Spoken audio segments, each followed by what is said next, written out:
Welcome, good hunters, to another journey through the cobblestone streets and eldritch nightmares of Yarnham. Before we begin our descent into the forgotten corners of this Gothic world, I'd love to know, where are you listening from tonight?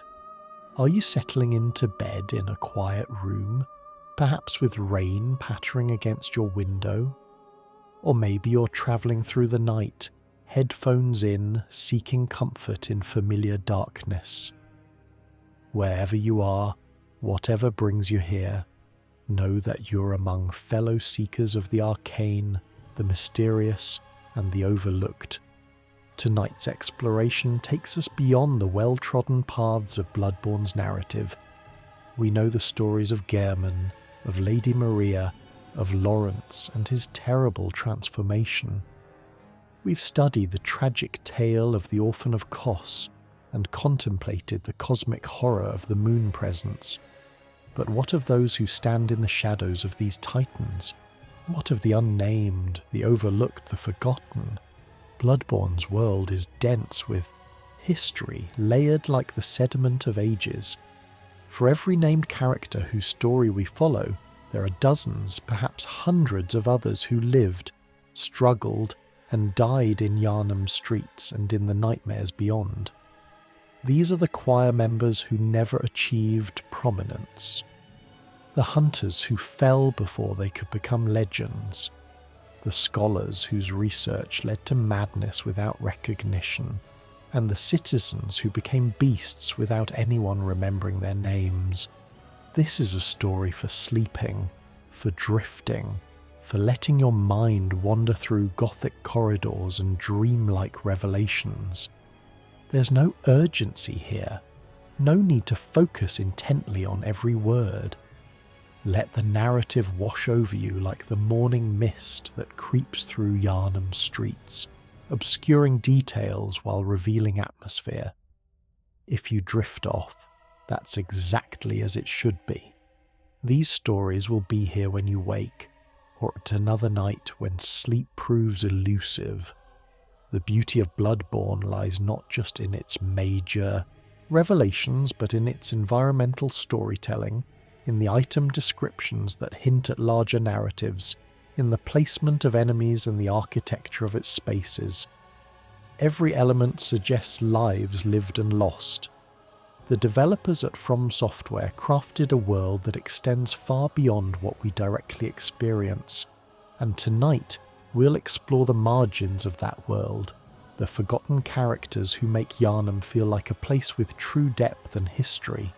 As we journey together, you'll notice the pacing is intentional, the descriptions perhaps more elaborate than strictly necessary. This is by design. We're not rushing to a conclusion, but savouring the journey itself, letting each detail settle in your mind like dust in an abandoned chapel. The forgotten deserve our patience, our attention, even as we allow ourselves to drift into sleep. So adjust your pillows, dim your lights if you haven't already, and prepare to descend into the depths of Bloodborne's forgotten lore. We'll meet researchers who gaze too long into the abyss, hunters whose names were never recorded in any book, villagers who suffered cosmic horrors beyond comprehension, and servants who remained loyal long after their masters had fallen to beasthood or madness. These are the stories that hide between the lines, the characters who populate the world but rarely receive their due attention. Let's start the journey. The Nameless Choir, members of the Healing Church, high above the streets of Yarnham in the Upper Cathedral Ward, the choir conducted their research into the cosmos and the Great Ones. We know of their leaders, of course, their ambitions to line their brains with eyes, to make contact with beings beyond human comprehension. But for every leader, there were dozens of members whose names had been lost to history, whose contributions were significant but never celebrated, whose fates were sealed by their curiosity and devotion. Imagine the young clerics who first joined the choir, drawn by faith in the Healing Church's mission, and by the promise of understanding the divine. They would have entered the grand cathedral with reverence, their white garments pristine, their minds filled with prayers and hopes. Perhaps they came from Yarnham's middle classes, educated enough to read Latin inscriptions and understand basic ecclesiastical hierarchy, ambitious enough to seek advancement beyond the common ministrations of the church. These junior members would have begun their service performing mundane tasks, cataloguing blood vials, transcribing the sermons of higher-ranking clergy, maintaining the cathedral's many candles and censers. They might have gossiped among themselves about the mysterious research occurring in the upper levels, whispered about strange lights seen through stained glass windows late at night, wondered what truths awaited those who climbed high enough in the church's ranks. The choir's research into the cosmos was methodical, proceeding through stages of revelation and horror. Early members might have studied the stars through telescopes positioned on the cathedral's highest towers, noting patterns and anomalies, searching for signs of divine will in the movement of celestial bodies. They wouldn't have known at first what they were looking for. The concept of great ones existing beyond human perception, of entire dimensions of reality that pressed against our own, waiting to break through. These ideas would have seemed like metaphysical philosophy rather than literal truth. But gradually, through communion with Ebritus and through the distribution of tainted blood ministration, some of these nameless researchers would have begun to perceive what lay beyond. Perhaps it started with dreams, vivid nightmares that felt more real than waking life. A researcher might wake in their cell, sheets soaked with sweat, remembering visions of vast cosmic entities floating through spaces that had too many angles, that bent in ways geometry shouldn't allow.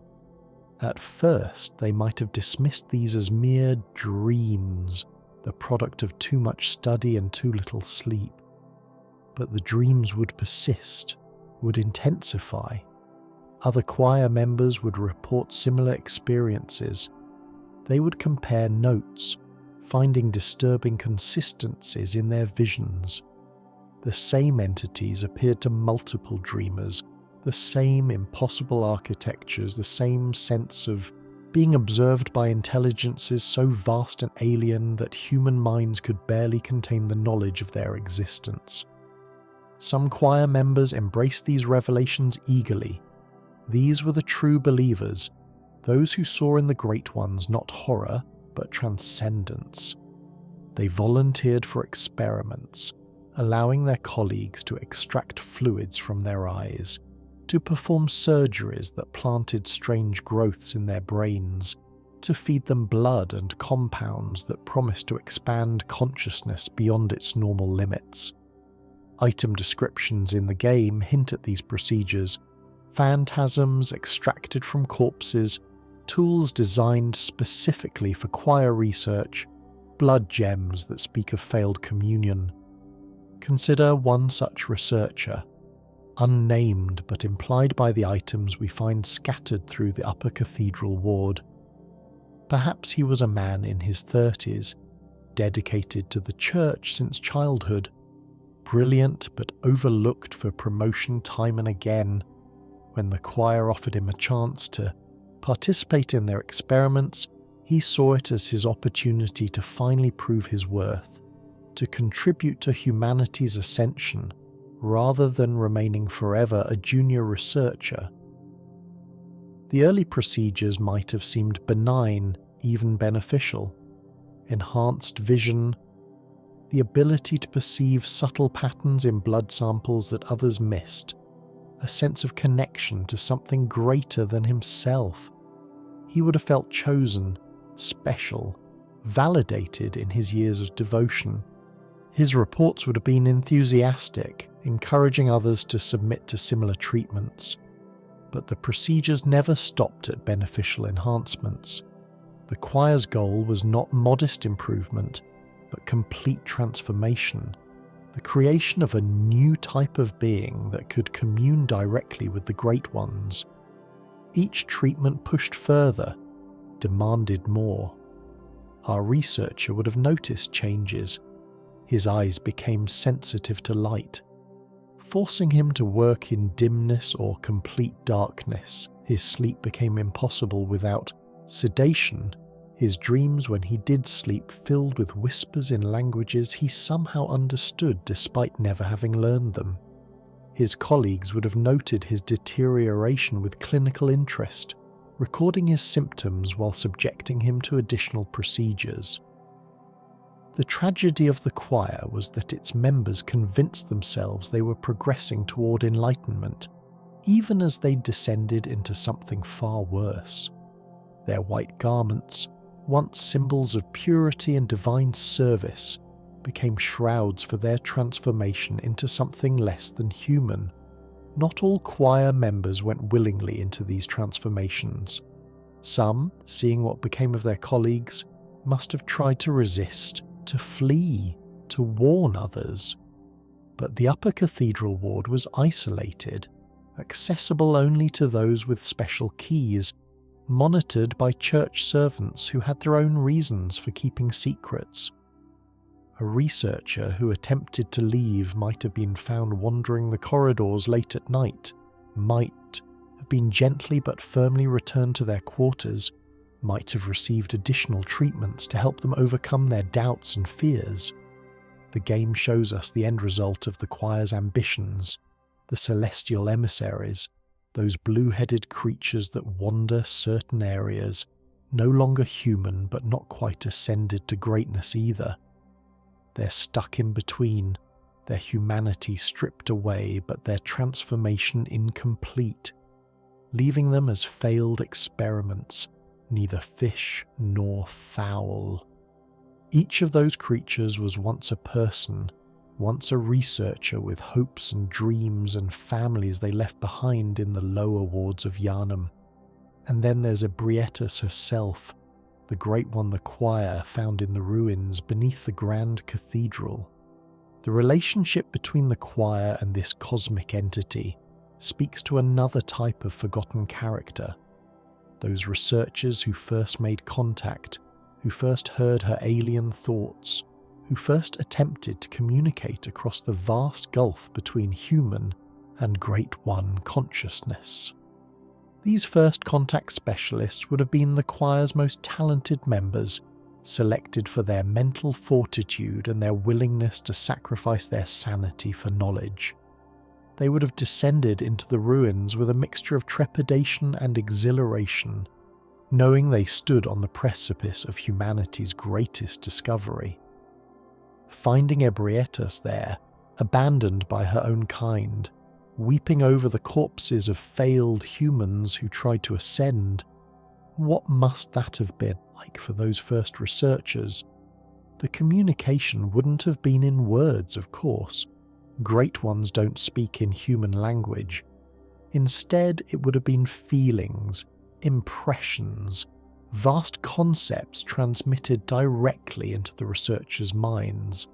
Standing before Abhorrent, a choir member might have been overwhelmed by sensations of loneliness, of being left behind, of mourning for children that died before they could be born.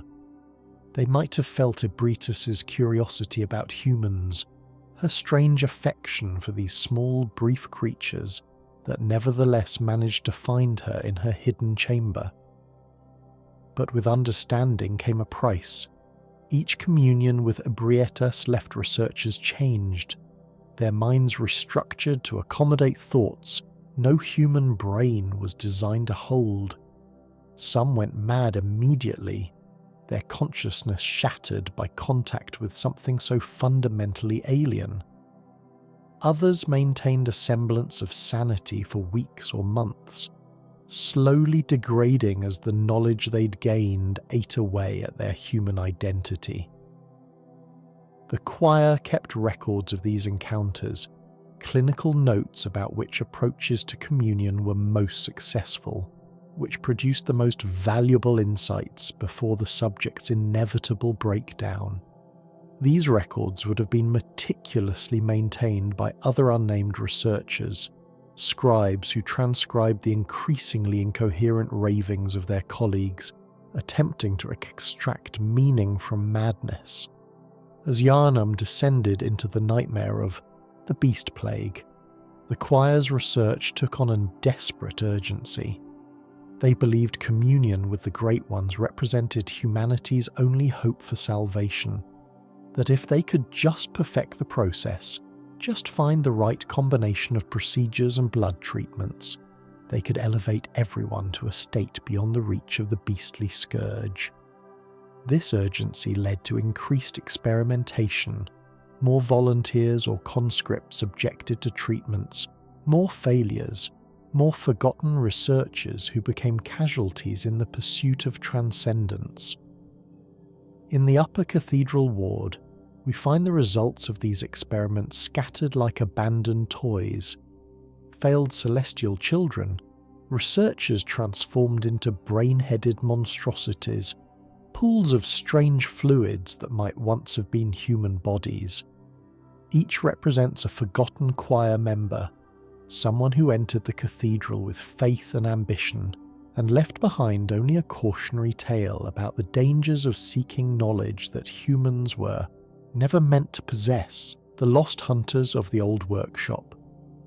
Before Gehrman created the hunter's dream, before the doll walked its garden paths, there was the old workshop, abandoned now, hidden away in a part of the Healing Church's compound that few remember exists. This was where the first hunters trained, where the original techniques were developed, where brave men and women first took up arms against the beasts that plagued Yarnham's streets. We know some of their stories, Gehrman, Maria, perhaps a few others. But the old workshop must have housed dozens of hunters over the years, and most of their names have been lost to time. Picture the workshop in its prime, before the fire that scarred it, before the tragedies that led to its abandonment. The space would have been alive with activity, hunters maintaining their weapons, practicing with trick weapons that were revolutionary in their design, sharing techniques and stories from their latest hunts. There would have been a sense of camaraderie here, brotherhood and sisterhood forged in blood and danger, united by their shared purpose of protecting Yarnham from the beast threat. The first generation of hunters would have been volunteers, citizens who saw the beasts emerging in Yarnham streets and decided to take action rather than hide behind locked doors. They wouldn't have had formal training initially. The techniques had to be invented as they went, learned through trial and error, paid for in blood and lives.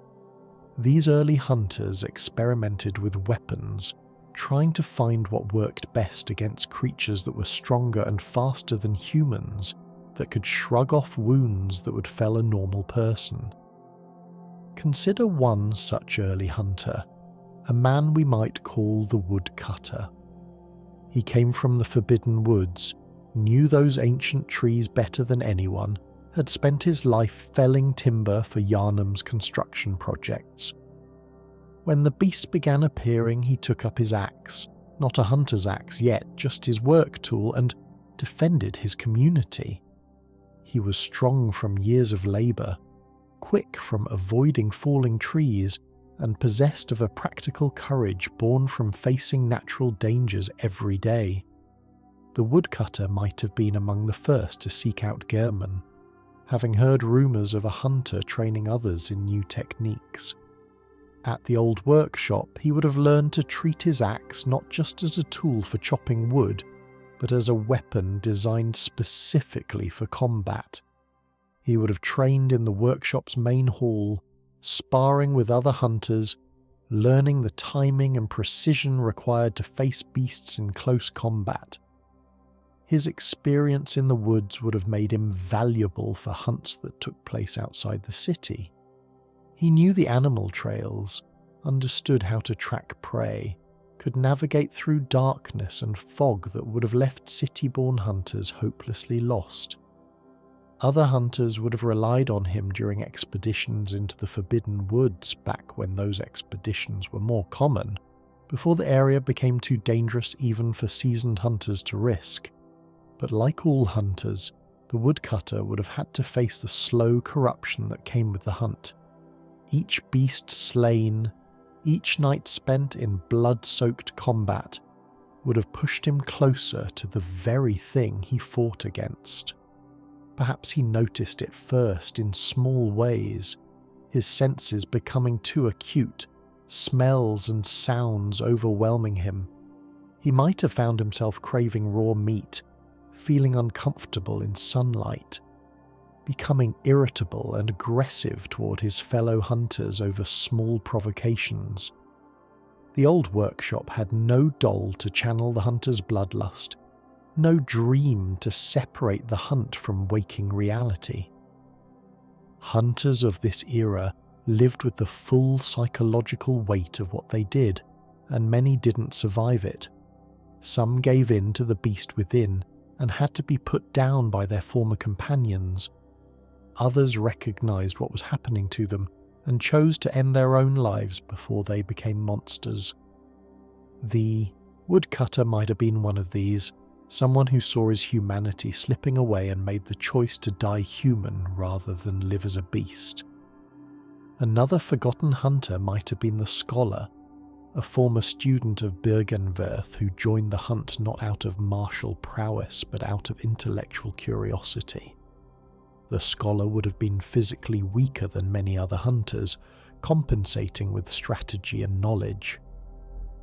At the workshop, this hunter might have been responsible for researching beast physiology, trying to find weaknesses that could be exploited, cataloguing the different types of beasts that emerged as the plague evolved. The scholar would have maintained detailed notes, sketches of beast anatomy, theories about the relationship between the old blood and transformation. These notes might have formed the basis for later hunter training, helping others understand what they faced.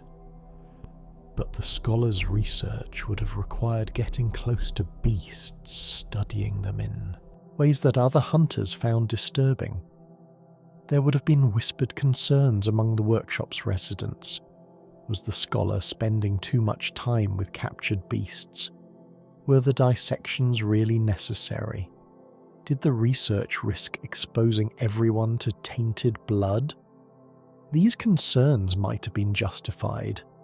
The scholar's pursuit of knowledge could have led to the same fate that claimed so many researchers in Yarnham. A gradual loss of humanity, not through the violent transformation of beasthood, but through a colder process of dehumanization. The scholar might have begun seeing people as specimens, colleagues as potential research subjects, the hunt itself as merely a fascinating phenomenon to study rather than a terrible necessity. The dynamics within the old workshop would have been complex. Not all hunters got along. There would have been rivalries, disagreements about technique and philosophy, conflicts over who got the best assignments. Some hunters might have been motivated by genuine altruism, while others enjoyed the violence and found in the hunt a socially acceptable outlet for darker impulses. There must have been hunters who joined for glory, who saw in the hunt a chance to become heroes, to have their names remembered and praised. These glory seekers might have taken unnecessary risks, competed to claim the most dangerous kills, boasted about their exploits in Yarnham's taverns. Some would have died in their pursuit of renown, victims of their own recklessness. Others might have achieved the fame they sought but found it hollow, realizing too late that being celebrated as a hunter meant being forever defined by violence and death. The workshop would also have housed support staff, armourers who maintained weapons and gear, medics who treated hunters' wounds, scouts who tracked beast movements and reported back. These support personnel were essential to the hunt's success, but are even more forgotten than the hunters themselves. They didn't face beasts in direct combat, but they were still exposed to danger, still saw the results of failed hunts when hunters didn't return, or returned forever changed. One such support person might have been the seamstress, responsible for maintaining hunters' garb and creating new pieces.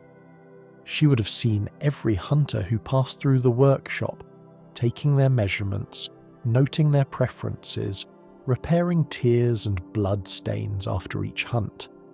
The seamstress would have developed relationships with the hunters, would have noticed who was becoming more withdrawn, who was showing signs of beastly corruption, who was likely to not need new garments after the next hunt. The seamstress might have been quietly in love with one of the hunters, someone like the woodcutter or another whose kindness stood out against the general brutality of their profession. She would have taken special care with his gear, might have sewn hidden messages into the lining of his coat, small declarations of affection that he never noticed or perhaps noticed but couldn't acknowledge. Knowing that hunters rarely lived long enough for romance to matter. When the workshop's end came, whether through fire, through tragedy, or through gradual abandonment as the hunter's dream was established, all these forgotten hunters would have been scattered or killed. Some might have refused to join the new dream, preferring to continue hunting in the waking world despite the disadvantages. These holdouts would have eventually fallen to beasts or to other hunters who saw them as threats or as competition. The old workshop itself stands now as a tomb, a monument to these forgotten hunters. The weapons we find there, the saw cleaver, the hunter's pistol, are remnants of that earlier era, tools of forgotten warriors. The doll, when first created, was made in the image of Lady Maria, but she also represents in some way all the hunters who never had their own monument, whose stories were never told, who died defending a city that forgot them as soon as they were gone. The Fishing Hamlet villagers. The Fishing Hamlet exists in the hunter's nightmare, a cursed recreation of a place that once stood on the coastal edges beyond Yarnham's reach. This small settlement of villagers lived simple lives, fishing in dark waters, worshipping a beached corpse that they revered as a god.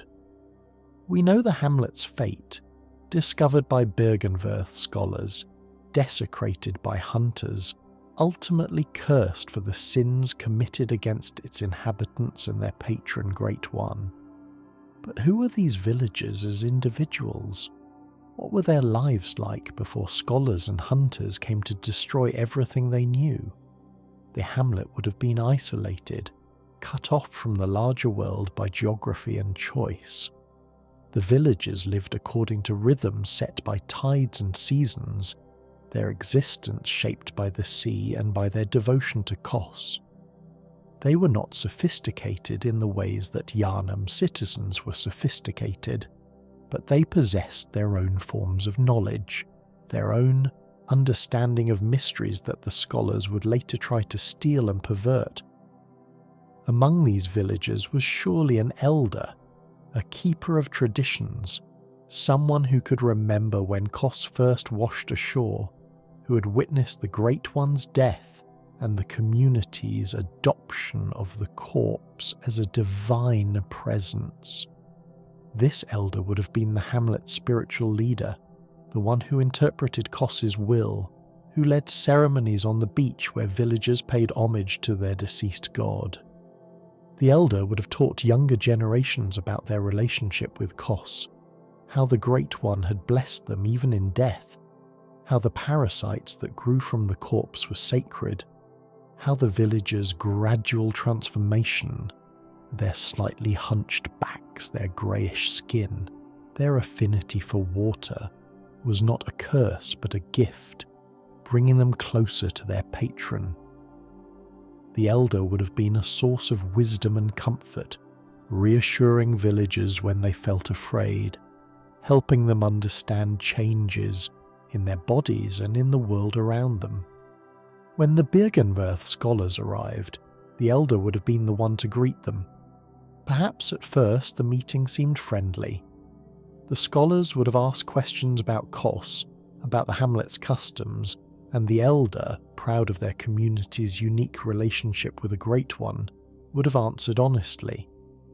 The elder might have even felt pleased by the scholars' interest, interpreting it as validation of the hamlet's spiritual importance.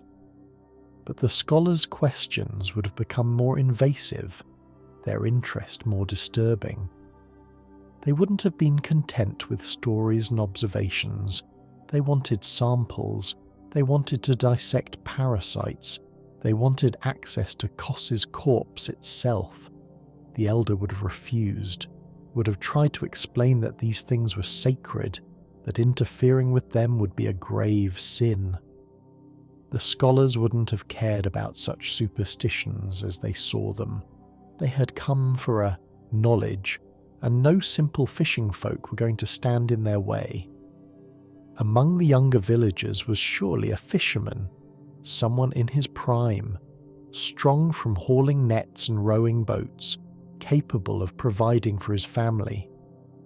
This fisherman would have known the waters around the hamlet intimately, would have understood which areas were safe for fishing and which held dangers. He had likely grown up hearing stories about Kos, had participated in ceremonies since childhood, and carried a parasite willingly, seeing it as a mark of blessing rather than infection.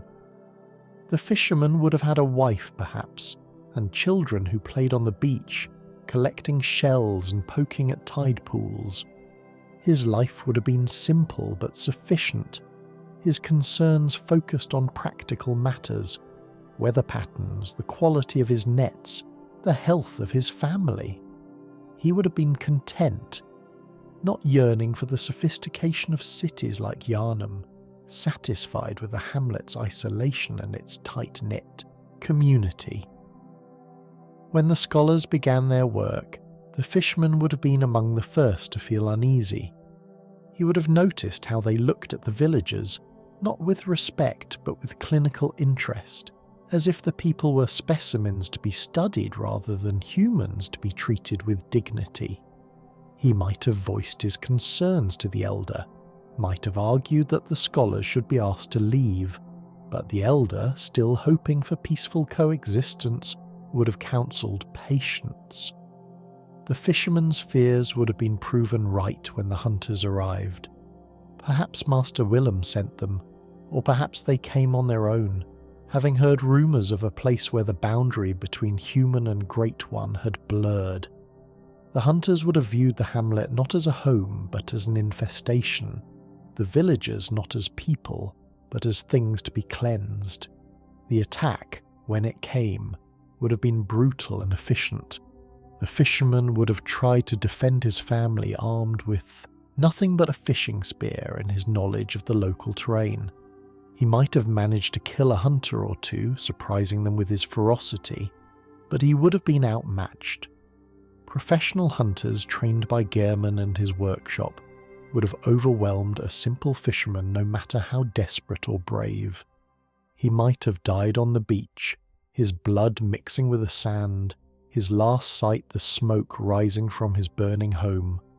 His wife might have tried to flee with the children, running inland away from the sea, but there would have been no escape.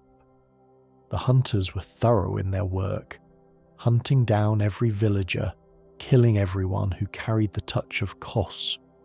Perhaps one of the children managed to hide, pressing themselves into a crevice in the rocks, watching in horror as hunters stalked through the hamlet, methodically ending lives. That child, if they survived long enough, would have been the one whose memories helped fuel the nightmare, whose trauma gave shape to the cursed recreation we explore in the DLC. There was also the lighthouse keeper, someone who lived slightly apart from the main hamlet, whose job was to maintain the light that warned ships away from dangerous rocks. The lighthouse keeper would have been a solitary figure, content with their own company, spending long nights watching the sea and the stars. They would have had a special relationship with Kors, perhaps, feeling closer to the Great One during their nighttime vigils, sensing presences in the water that others couldn't perceive. The lighthouse keeper would have seen the scholars' ships approaching before anyone else, would have watched from their tower as strangers disembarked and made contact with the hamlet. They might have considered extinguishing the light, trying to wreck the scholars' ships on the rocks, but such action would have gone against their nature. A lighthouse keeper's purpose was to prevent shipwrecks, not cause them, and they couldn't bring themselves to betray that purpose even to protect the hamlet. When the hunters came, the lighthouse keeper might have retreated to their tower, barricading themselves inside, hoping to wait out the violence. But hunters would have searched every building, every structure. They would have broken down the lighthouse door and climbed the winding stairs. The lighthouse keeper might have fought them at the top, using tools and improvised weapons, before finally being overwhelmed and thrown from the tower to crash on the rocks below. The parasites that infested the hamlet's inhabitants deserve consideration too. These weren't mindless vermin, but creatures connected to Kos, extensions of the Great One's will even after her death. Each parasite carried within it something of Kos's nature, her motherly affection for the villagers who worshipped her corpse, her sorrow at being unable to protect them from the violence that came. The villagers who willingly bore these parasites would have felt the connection, would have experienced moments of transcendence where their individual consciousness merged briefly with something vastly older and more profound. A mother nursing her infant might have felt Kos's maternal instinct flowing through her, reinforcing her own. An old man approaching death might have sensed Kos's acceptance of mortality, her understanding that all things pass but nothing is truly lost. This symbiotic relationship was what the Bergenwerth scholars wanted to understand and exploit. They didn't see a community living in harmony with aspects of a Great One. They saw an opportunity to unlock secrets about ascension and evolution. Their perspective was entirely clinical, devoid of empathy or respect. To them, the villagers were already less than human by virtue of their parasitic infections, which made it easier to justify what came next. The desecration of Kos's corpse was the final violation, the act that sealed the hamlet's curse. When scholars began cutting into the grate, one's remains, extracting samples, performing autopsies on what was essentially a god, they committed a sin that reverberates through the nightmare. The villagers who witnessed this desecration, those who hadn't yet been killed, would have been destroyed not just physically but spiritually. Everything they believed in, their entire world view, was being literally torn apart before their eyes. One villager might have been forced to assist in the desecration, held at gunpoint by hunters while scholars gave orders. This villager would have had to handle pieces of cause, to use tools on the sacred corpse, committing sacrilege against their will while knowing that their ancestors and their god were watching, unable to protect them. The psychological trauma of this forced participation would have been worse than death. The Cainhurst knights and servants. Cainhurst Castle stands isolated in the frozen mountains, a Gothic monument to vanished nobility. The vile bloods who once ruled there are gone now, destroyed by the executioners in a purge that left the castle drenched in blood and sorrow. We know of Queen Annalise who survived the slaughter, and of a few notable knights, but a castle of that size would have housed dozens or even hundreds of people, knights, servants, courtiers, guards. What were their lives like in Cainhurst's prime? What happened to them when the executioners came?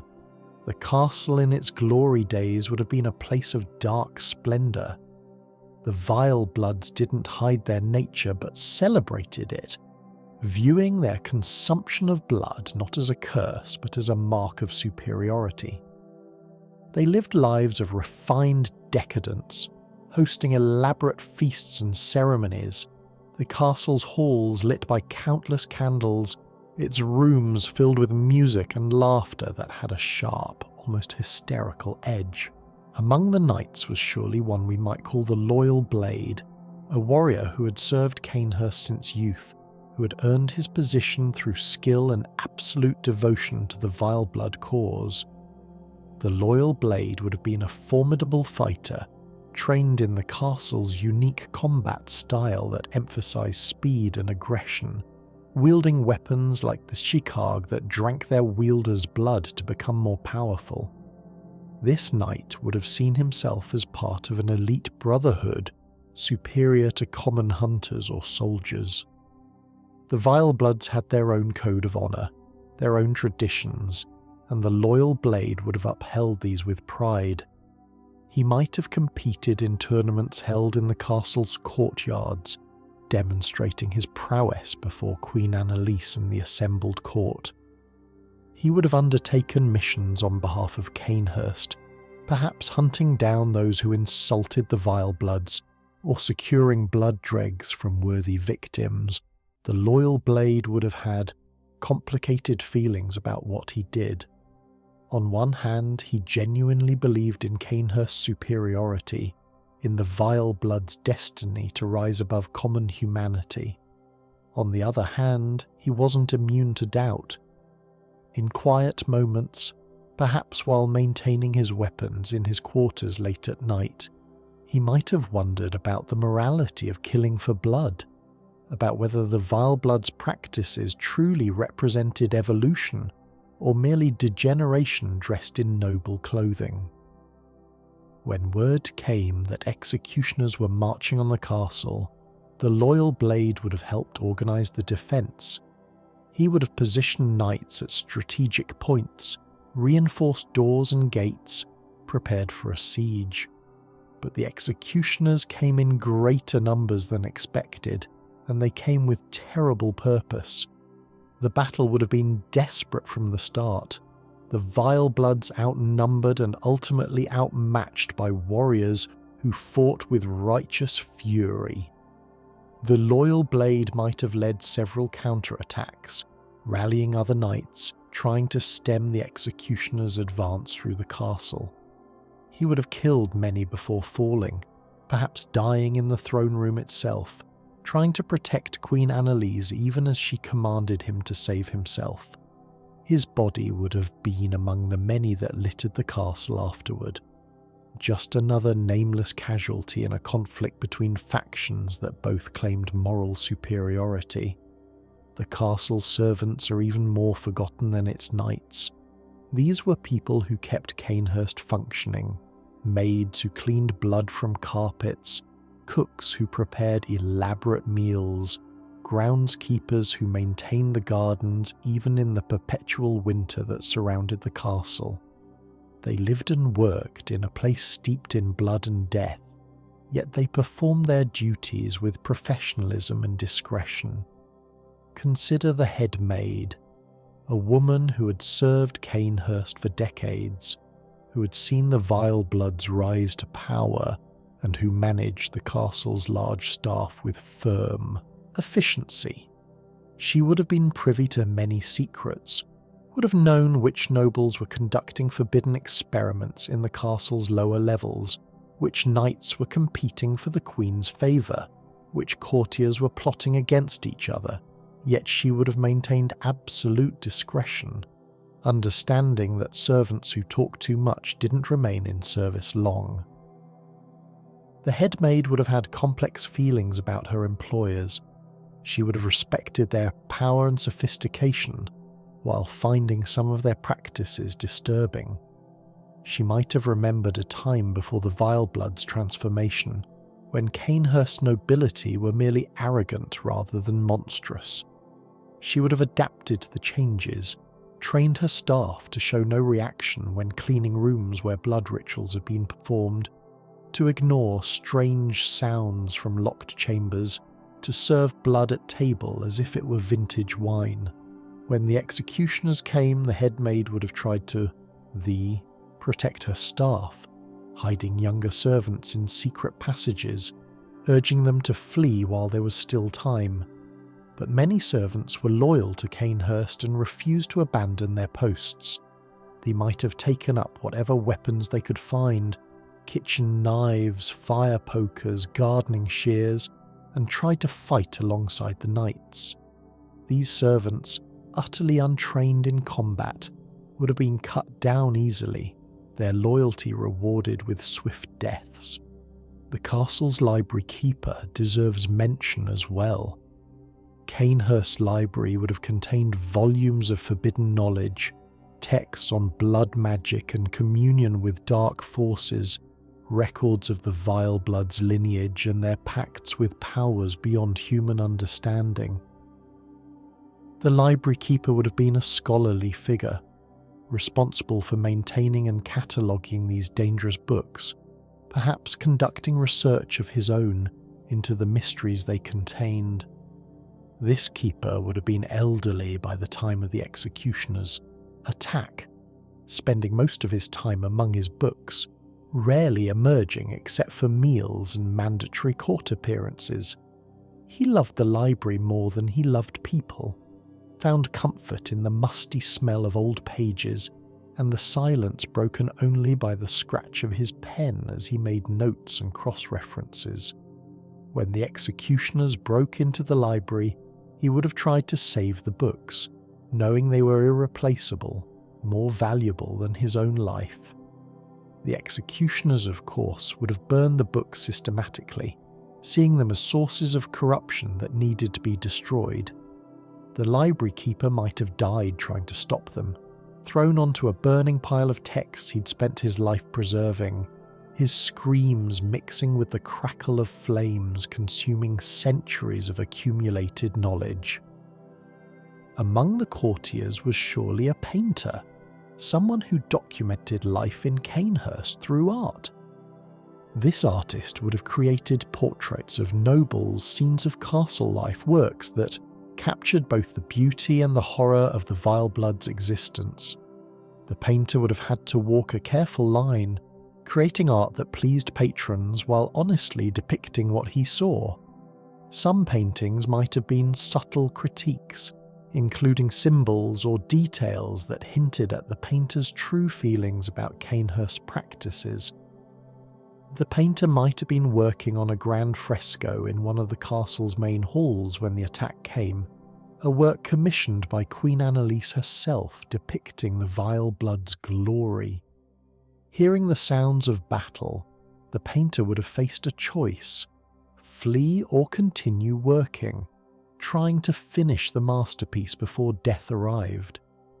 Being an artist, possessed of that particular combination of courage and stubbornness that creative people often have, the painter might have kept working, brush in hand, adding details to the fresco even as executioners burst into the hall.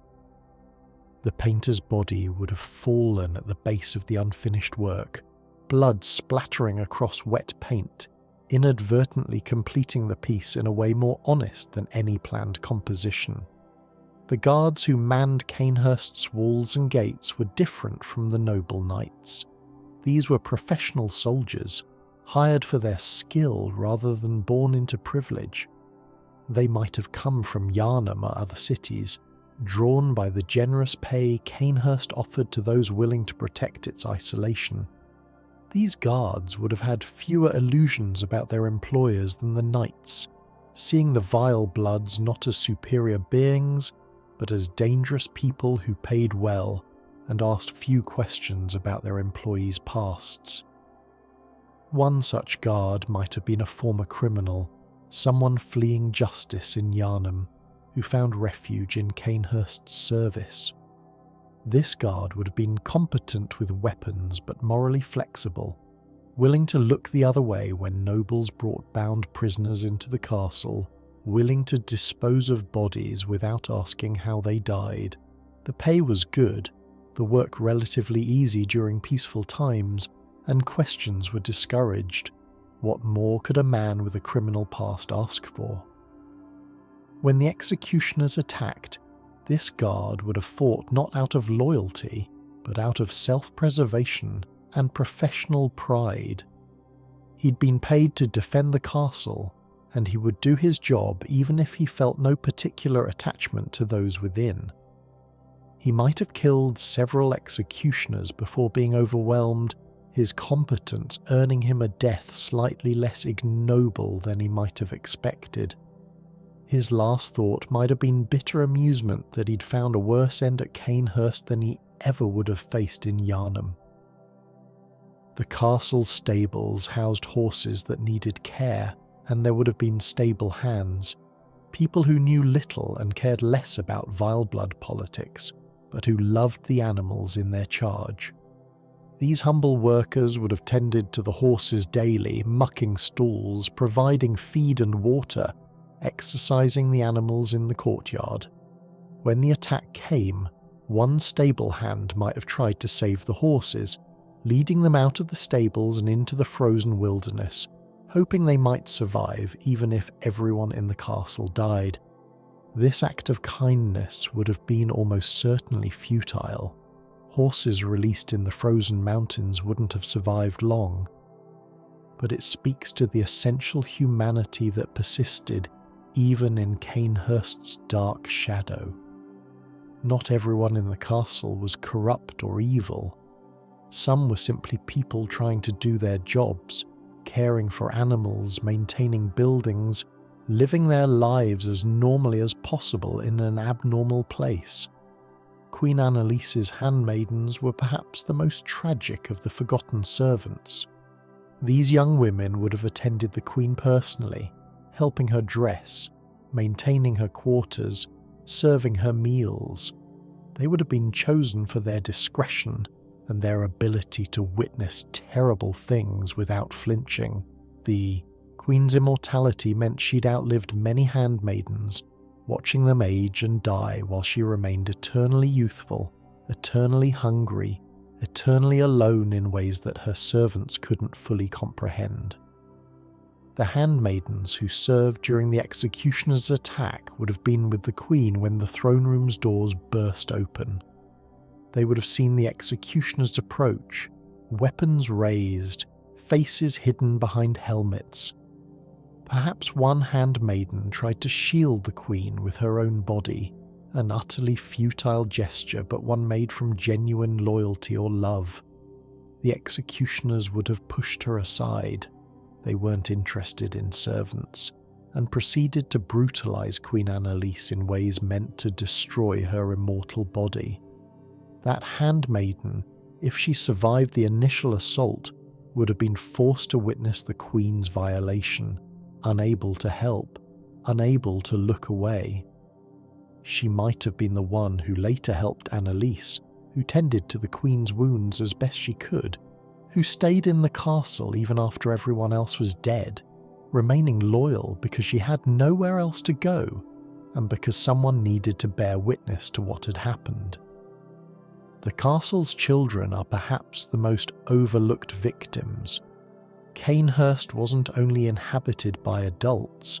There would have been children of nobles, children of servants, young people who were born into this world of blood and shadow and knew nothing else. These children would have played in the castle's halls, unaware of or innocent to the true nature of what happened around them. They might have been kept separate from the worst of Cainhurst practices, their parents hoping to preserve some innocence for as long as possible. When the executioners came, they made no distinction between adults and children. The purge was total, meant to end the vile bloodline forever. Children who had never harmed anyone, who didn't understand the conflict between factions, who were simply unfortunate enough to be born in Cainhurst, were killed alongside the knights and nobles. One can imagine a child hiding under a bed, listening to sounds of violence approaching, hoping desperately that they wouldn't be found, before an executioner's hand reached under and dragged them out. The castle's ghosts, the phantom nobles we encounter in the game, might include some of these forgotten servants and children. When we're attacked by spectral figures in Cainhurst's halls, we might be fighting the echoes of people who died defending their home, their employers, their children. Each ghost represents a person with a story, a life cut short, now condemned to haunt the place where they suffered and died. Before we continue our journey through Bloodborne's forgotten corners, I want to take a moment to reach out to you, dear hunter. If you're finding value in these explorations of Yarnham's hidden stories, I'd be honoured if you'd consider subscribing to this channel. These deep dives into lore take considerable time to research and craft, and your support helps ensure I can continue creating content like this, long, detailed, sleep-friendly explorations of the worlds we love. If you have thoughts on forgotten characters I should explore, or if there are other aspects of Bloodborne's lore you'd like to hear about, please leave a comment. I read everyone, and your suggestions often inspire future videos.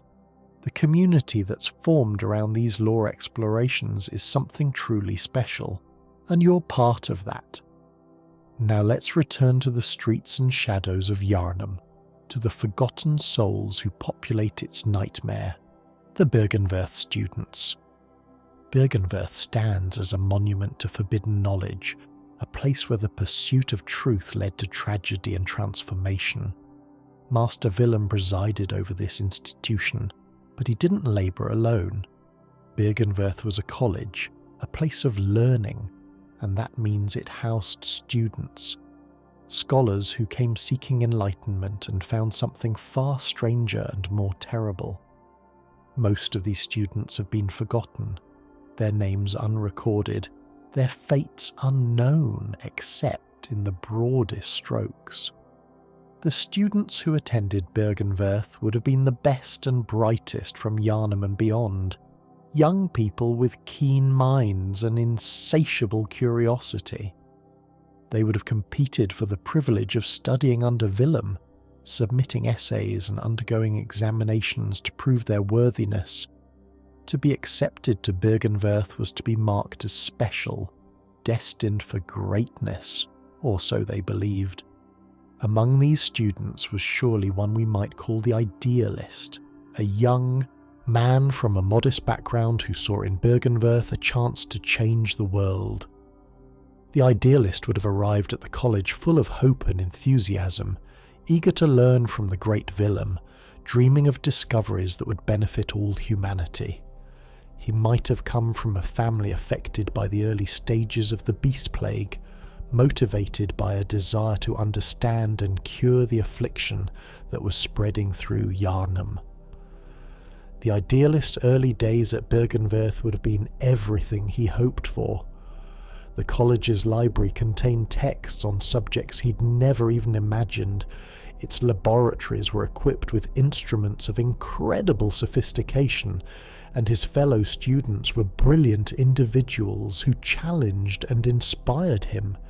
He would have thrown himself into his studies, working late into the night, barely sleeping, consuming knowledge with desperate hunger. But as his studies progressed, the idealist would have encountered ideas that challenged his optimistic worldview. Bergenwerth's research wasn't focused on curing diseases or improving the human condition in straightforward ways. Instead, the scholars were obsessed with evolution, with transcendence, with the great ones who existed beyond human comprehension. The texts the idealist read spoke of humanity not as something to be preserved, but as something to be surpassed, overcome, left behind in the pursuit of higher consciousness. The turning point for the idealist might have come when he participated in his first expedition to the labyrinth beneath Bergenwerth, descended into those ancient Thumrian ruins, surrounded by the remnants of a civilization that had sought communion with great ones. The idealist would have seen firsthand what such pursuits led to. the living corpses that shambled through the ruins, the monstrous descendants of once human Thumrians, the altars stained with blood from countless sacrifices. These weren't abstract concepts from books, but visceral realities. Yet even confronted with such horrors, the idealist might have convinced himself that Bergenwerth would learn from past mistakes. The Thumrians had failed, yes, but that didn't mean evolution and transcendence were impossible, only that the correct method hadn't yet been found. This rationalization would have allowed him to continue his studies, to participate in research that grew increasingly disturbing, to assist in experiments that pushed ethical boundaries. Another student might have been the skeptic, someone who came to Bergenwerth not out of idealism, but out of a cold desire to understand reality in its true form, however terrible that truth might be. The skeptic would have been brilliant, but emotionally distant, capable of observing suffering without being moved by it, interested in phenomena rather than people. This student would have been valuable to Bergenwerth precisely because they lacked the sentimental attachments that might have caused others to question their work. The skeptic would have volunteered readily for dangerous experiments, seeing their own body and mind as tools for investigation rather than things to be preserved. They might have been among the first to undergo procedures meant to enhance perception, allowing them to see or sense things normally hidden from human awareness. These procedures would have been successful in some ways. The skeptic might have gained the ability to perceive the presence of great ones, to see the threads of connection between the physical world and the realms beyond. But perception came with a price. As the skeptic's awareness expanded, their humanity contracted. They began to see human emotions and attachments as weaknesses, irrationalities to be overcome. They treated other students as subjects for study rather than peers, recording their behaviours and reactions with clinical detachment. The skeptic might have been present when other students began to transform, might have documented the process, meticulously, noting each stage of corruption without intervening or showing compassion. Eventually, the skeptic's transformation would have gone too far. Perhaps they became one of the garden patients, those bloated creatures with massive heads that we encounter near Bergenwerth. Or perhaps they ascended in some way, their consciousness expanding beyond their body, leaving behind only a husk that continued to function mechanically. Either way, the person who arrived at Bergenwerth would have been utterly destroyed by what they found there, not killed but transformed into something that couldn't properly be called alive. There would also have been students who recognized the danger and tried to leave. One such person might have been the deserter, someone who came to Bergenwerth seeking knowledge, but who retained enough sense of self-preservation to flee when they understood where the research was leading. The deserter would have attempted to leave quietly, gathering their belongings, in the night, hoping to slip away without being noticed. But leaving Bergenwerth wasn't simple. Willem didn't force students to stay, but he ensured that those who left couldn't share what they'd learned. The deserter might have been caught by other students, or by the strange creatures that guarded Bergenwerth's perimeter. They might have been brought before Willem himself, who would have explained in his quiet, patient way that the deserter couldn't be allowed to spread misinformation about the college's work, that they knew too much to simply walk away. The deserter's fate would have been a warning to other students. Perhaps they were subjected to a procedure that erased their memories, leaving them alive but unable to remember their time at Bergenwerth. Or perhaps they were transformed into one of the college's guardians, their consciousness trapped in a monstrous form, forced to prevent others from making the same escape attempt. Either way, future students would have learned that Bergenwerth was not a place one left easily. Some students would have been specifically chosen for communication attempts with Great Ones. These were the most sensitive individuals, those who showed natural aptitude for perceiving beyond normal human limits. One such student might have been a young woman with prophetic dreams, someone who had experienced visions since childhood and who came to Bergenwerth hoping to understand her gift. Willem would have been particularly interested in this student, seeing in her abilities a potential bridge to the Great Ones. She would have been encouraged to cultivate her visions, given substances that enhanced her sensitivity, taught meditation techniques that allowed her to reach altered states of consciousness. At first, she might have been glad for this attention, feeling that finally someone understood and valued her unusual perceptions. But the visions would have intensified beyond her control. She would have begun seeing Great Ones everywhere, feeling their presence constantly, unable to distinguish between waking and sleeping, between reality and dream. Her mind would have become a battlefield where cosmic entities vied for attention, each showing her visions of truth that contradicted and overwhelmed. Other students would have watched her deterioration, documenting it, learning from it, but not stopping it. This student might have been the one whose consciousness eventually joined with the entity in the lake, the creature we can hear crying in the depths near Bergenwerth. Her physical body would have wasted away, but her mind expanded outward, merging with something vast and alien, becoming part of the cosmic ecosystem that Bergenwerth studied. Her last coherent thought might have been a plea for help that no one answered, or perhaps relief that the terrible burden of human consciousness was finally ending.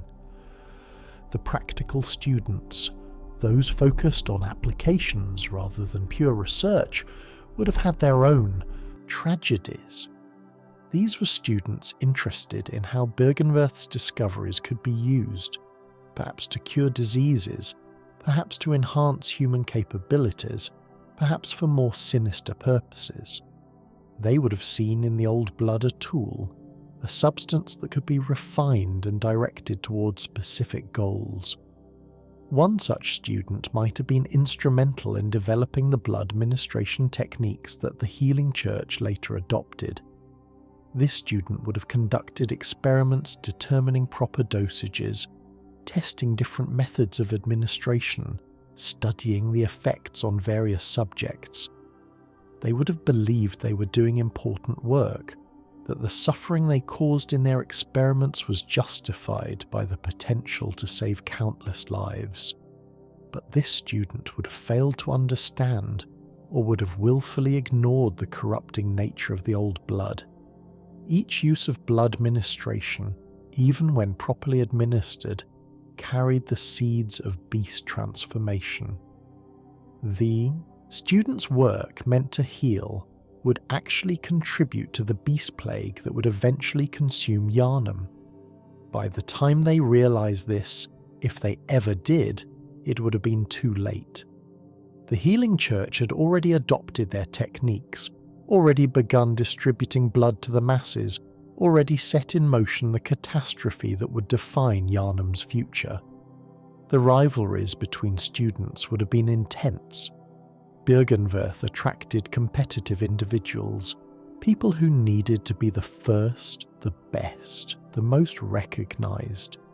These rivalries could turn ugly, with students sabotaging each other's research, stealing credit for discoveries, or even arranging accidents that eliminated competitors. Willem likely encouraged these rivalries to some degree, believing that competition produced better results, that only the strongest and most dedicated students deserved to achieve enlightenment.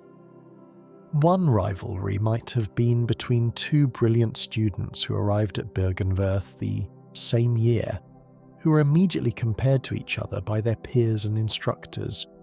They might have started as friends, or at least friendly rivals, pushing each other to greater heights. But as the stakes of their research increased, as they delved deeper into forbidden knowledge, their rivalry would have become poisonous.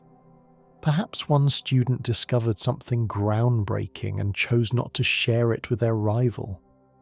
Perhaps they conducted a crucial experiment in secret, claiming all the credit. The slighted rival might have retaliated by revealing some dark secret about the other's research methods, by reporting ethical violations to Willem, by literally stabbing their competitor in the back during a labyrinth expedition where such things could be blamed on the ruin's inhabitants. The result of such rivalries was that Bergenwerth became a place where trust was impossible, where students learned to see everyone as potential threats, where collaboration gave way to paranoia and betrayal. This atmosphere would have accelerated the college's descent into darkness, creating an environment where the worst aspects of human nature combined with access to terrible knowledge and power. The Yarnham Townsfolk.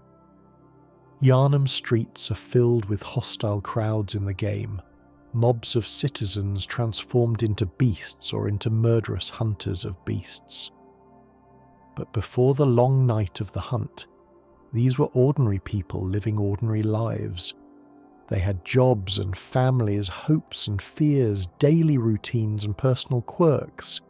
Each hostile villager we encounter was once a person with a story, and most of those stories have been forgotten in the chaos of the beast plague. Consider a baker, someone who might have run a small shop near the cathedral ward. This baker would have risen before dawn every day, firing up the ovens, preparing bread and pastries for the morning customers. The baker would have known most of their customers by name, would have asked about their families, would have been a fixture of the community, someone reliable and friendly, someone whose shop was a gathering place for neighbourhood gossip and small kindnesses. The baker might have first noticed something wrong when a regular customer failed to appear for several days. This customer, perhaps an elderly woman who always bought the same loaf of bread every morning, simply stopped coming. The baker might have asked other customers if anyone had seen her, might have even walked to her house to check on her, finding the door barred from inside and no response to knocks. As days turned into weeks, more customers would have disappeared or appeared changed. A man who used to joke cheerfully with the baker might have come in wild-eyed and aggressive, snatching bread without paying, growling when the baker objected. The baker would have let it go, unsettled but not yet understanding the magnitude of what was happening. The Healing Church's blood ministration had been accepted by most of Yarnham's citizens as a miracle cure for various ailments. The baker might have taken the treatment for a persistent cough, feeling immediately better, more energetic, healthier than they'd felt in years. They wouldn't have known they were inviting the beast into their blood, wouldn't have understood that the church's cure was actually poison. The transformation would have been gradual. The baker might have noticed they were sleeping less, needing less rest while feeling more alert. Their sense of smell would have sharpened, allowing them to detect subtle scents they'd never noticed before. The individual ingredients in their bread, the sweat of customers, the blood pumping beneath people's skin. At first, these changes might have seemed beneficial, even pleasurable, but the changes would have continued, intensified. The baker would have developed an aversion to daylight, finding it painful, preferring to work in dimness or darkness. Their temper would have become shorter, their patience thinner. They might have snapped at beloved regular customers over trivial matters, might have found themselves fantasizing about violence, imagining how easy it would be to hurt someone, how satisfying it might feel. The baker's family would have noticed the changes, would have tried to help. Perhaps the baker had a spouse who urged them to see a doctor, who tried to get them to stop taking the church's blood treatments. The baker might have refused, insisting they felt fine, better than fine, the best they'd ever felt. The spouse would have seen the lie in this, would have recognised the wildness in their partner's eyes, but wouldn't have known what to do about it. Eventually, the baker's transformation would have reached a point of no return. Perhaps it happened during a moment of stress, a customer complaining about burned bread, and something in the baker's mind simply snapped. They might have attacked the customer, using a baker's knife or even just their hands, which had by that point become clawed and strong.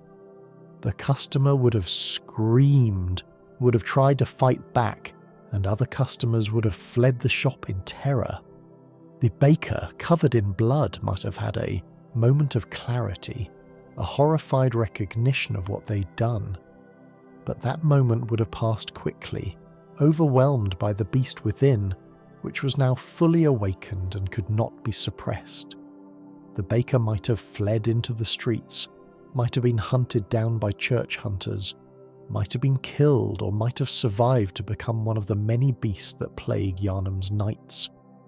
Or perhaps the baker managed to barricade themselves in their shop, fighting against the transformation, clinging desperately to humanity.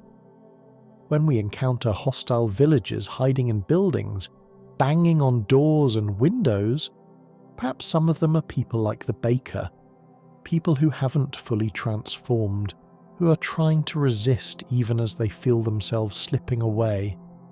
When we kill them, we might be ending their suffering, but we're also destroying what remains of a person who once contributed to their community, who once brought small joys to others' lives through their craft. Another, forgotten citizen might have been a doctor, someone dedicated to healing, who watched helplessly as their city descended into nightmare.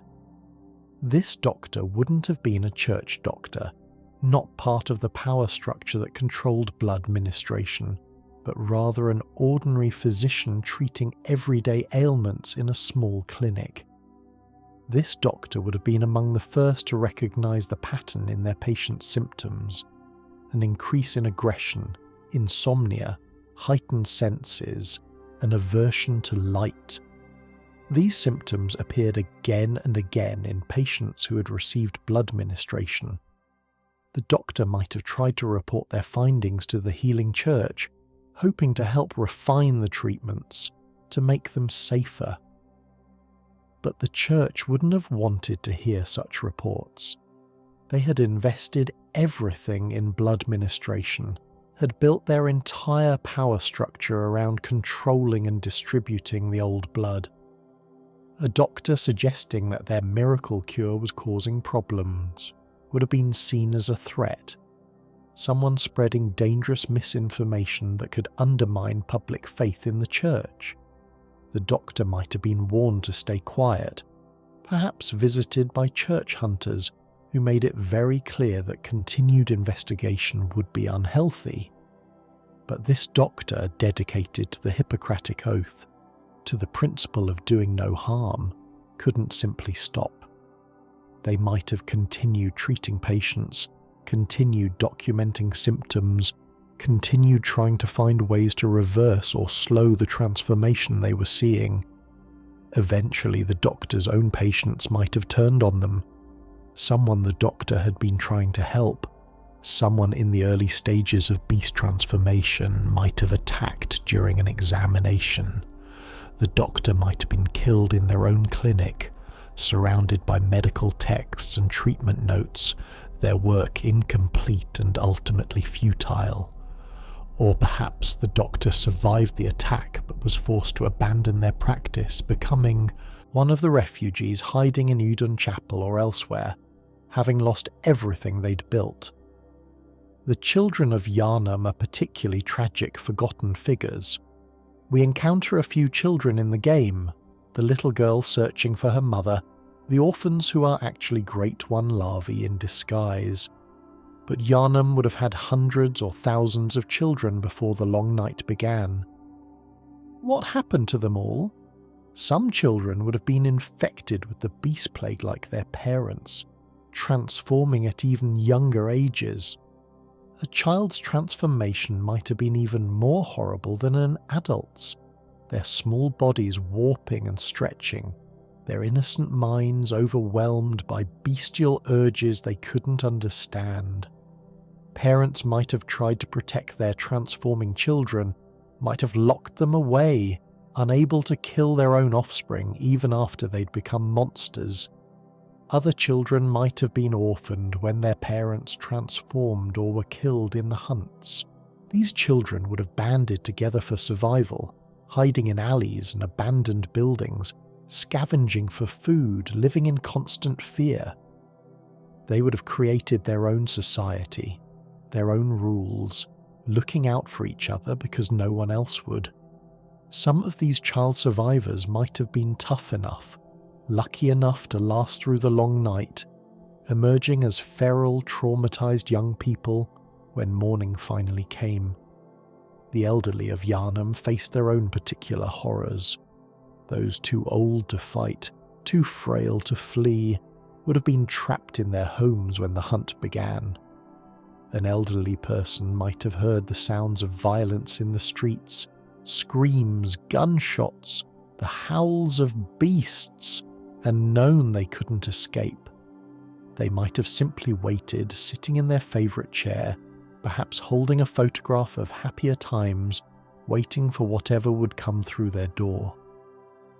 Some elderly citizens might have been killed by their own families, by children or grandchildren who had transformed and didn't recognise them. Imagine the horror of an elderly parent seeing their child approach, thinking for a moment they've come to provide protection, before realising the child is now a beast, before those clawed hands reach out.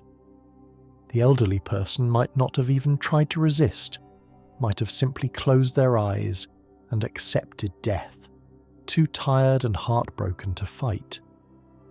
The prostitutes and criminals of Yarnham's underworld have been entirely forgotten by the official narratives, but they were there, they were numerous, and they had their own stories. A prostitute working in the streets near the cathedral ward might have serviced church doctors, might have heard things they weren't supposed to hear, learned secrets that the church wanted kept hidden. This prostitute might have tried to use that information, might have attempted blackmail, only to disappear quietly, their body never found. The criminals, thieves, smugglers, murderers might have thought the beast plague would provide cover for their activities, that the chaos would let them operate more freely. But they would have discovered that beasts don't discriminate between honest citizens and criminals, that the hunt claims everyone equally. A burglar breaking into a home might have found themselves face to face with the transformed resident, might have died knowing that their criminal skills meant nothing against a beast's claws and teeth. The old hunters of the DLC. The hunter's nightmare is populated by hunters from previous generations, warriors who committed terrible sins and who are now trapped in an eternal hunt, forever tormented by their crimes. We recognise some of these hunters from item descriptions and environmental storytelling, but most are nameless, faceless figures wielding weapons we might recognise but with stories we'll never fully know. These old hunters were active during what might be called the golden age of the hunt, before the hunter's dream was established, when hunting was still considered a noble profession rather than a desperate necessity. They would have been trained by Gehrman at the old workshop, would have learned the techniques that made Yarnham's hunters legendary, would have gone out night after night to cull the beast population and protect the city's citizens. Among these old hunters was surely one who specialised in fighting the most dangerous beasts, the ones that other hunters feared to face. This hunter might have been known for their fearlessness, for never backing down no matter how terrible the beast, for achieving kills that seemed impossible. Other hunters would have told stories about this person, would have admired and perhaps envied their reputation. But fearlessness in hunting beasts can shade into cruelty, into excess, into a love of violence that goes beyond what's necessary for protection. This hunter might have begun taking trophies from their kills, might have started prolonging hunts unnecessarily to savour the violence, might have started seeing beasts not as threats to be eliminated, but as prey to be enjoyed. The line between protective hunting and sadistic murder is thinner than most hunters wanted to admit. The hunter's descent into cruelty might have accelerated during a hunt in the Fishing Hamlet. This hunter would have been among those who attacked the villagers, who killed people who weren't beasts but who were merely transformed, who had done nothing to deserve their fate. The hunter might have rationalised it as necessary, as preventive action against potential future threats. But there would have been moments, a child's screams, a villager begging for mercy, that couldn't be rationalised away, that remained in the hunter's mind like splinters. In the hunter's nightmare, this hunter is condemned to hunt forever, never finding satisfaction, never achieving the glory they once sought. They attack us mindlessly, mechanically, going through motions that once had purpose but now have none. They can't rest, can't die permanently, can't escape the consequences of their actions. Their punishment is to be forever what they chose to become. Nothing but a hunter, stripped of all other identity, reduced to violence without meaning. Another old hunter must have been a medic, someone who accompanied hunting parties not to kill beasts but to treat injured hunters. This medic would have carried blood vials and antidotes, would have known how to stitch wounds quickly in the field, would have saved countless lives through their skill and dedication. They would have been respected by their fellow hunters, valued for their contributions, even though they rarely engaged in direct combat. But the medic's role would have put them in contact with vast amounts of blood, human blood, beast blood, all mixed together in the heat of hunts. Despite their precautions, despite their knowledge of contamination risks, the medic would have inevitably been exposed to the beast plague. Perhaps it happened during a chaotic moment when they were treating a wounded hunter who began transforming, or perhaps it was the cumulative effect of years of exposure.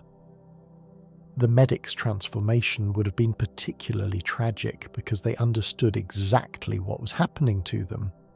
They would have recognised the early symptoms, would have known there was no cure, would have watched themselves descend into beasthood with full medical knowledge of each stage.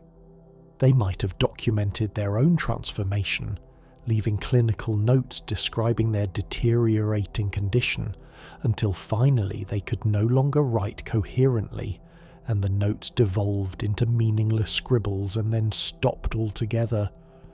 In the hunter's nightmare, the medic might still carry blood vials and bandages, might still reflexively move toward wounded figures, but their help now causes harm.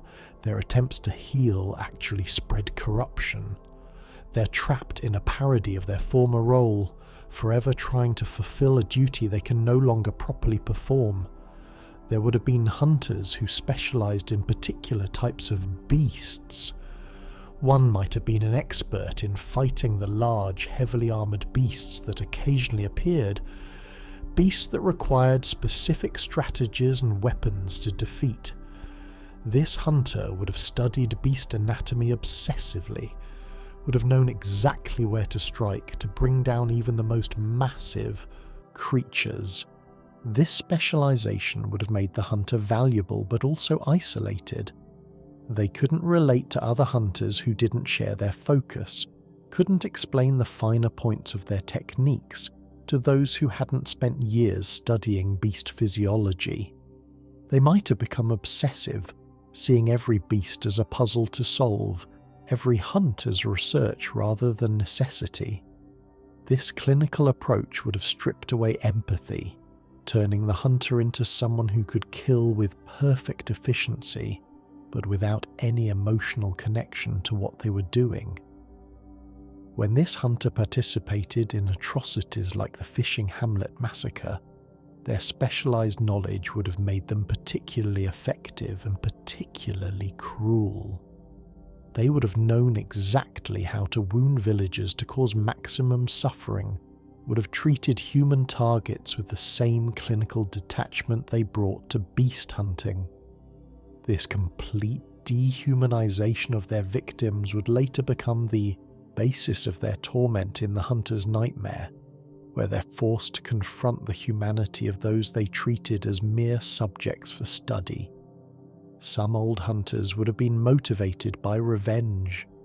Perhaps they lost family members to beasts, witnessed loved ones transformed and had to kill them personally.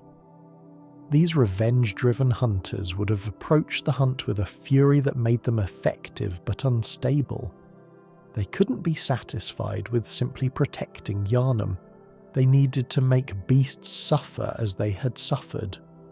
One such hunter might have been a father who lost his entire family in a single night, returning home from a hunt to find his house destroyed, his wife and children torn apart by beasts. This hunter would have been consumed by grief and rage, would have devoted every moment to killing beasts, pushing himself beyond normal human limits. Other hunters might have been disturbed by his intensity, by the way he mutilated beast corpses long after they were dead, by the way he talked about making them pay. This revenge-driven hunter would have welcomed the opportunity to participate in the Fishing Hamlet attack. Here was a chance to strike at the source of the beast plague, to punish not just individual beasts, but an entire community associated with the great ones who had cursed Yarnham. The hunter wouldn't have cared that the villagers weren't responsible for his family's death, wouldn't have been moved by their pleas or their innocence. All that mattered was inflicting pain on anything connected to the cosmic forces that had destroyed his life.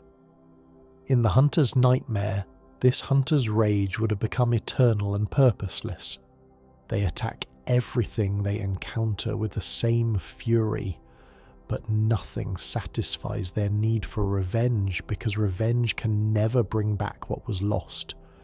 They're trapped in a cycle of violence that can never be completed, never find closure, a perfect punishment for someone who let rage consume their humanity. The female hunters among the old hunters deserve special mention. Yarnham's hunt was dangerous work that attracted primarily men, but there would have been women who took up weapons as well, women who proved themselves as capable as any male hunter. These women would have faced additional challenges: skepticism from male colleagues, assumptions about their abilities, perhaps harassment or worse from those who saw them as intruders in a masculine profession. One such female hunter might have been a widow who took up hunting after her husband was killed by beasts. She would have demanded training from Gehrman, would have refused to accept no for an answer, would have proven her worth through sheer determination and skill. Other hunters might have initially dismissed her as a novelty, someone playing at hunting, but she would have silenced doubters through her effectiveness in the field. This female hunter might have been among the best, her skill surpassing many of her male colleagues, but she would never have received the recognition she deserved, never been celebrated as male hunters were, her accomplishments attributed to luck or to the help of male partners rather than to her own ability. This injustice might have fueled her determination, pushing her to take on increasingly dangerous hunts to prove herself.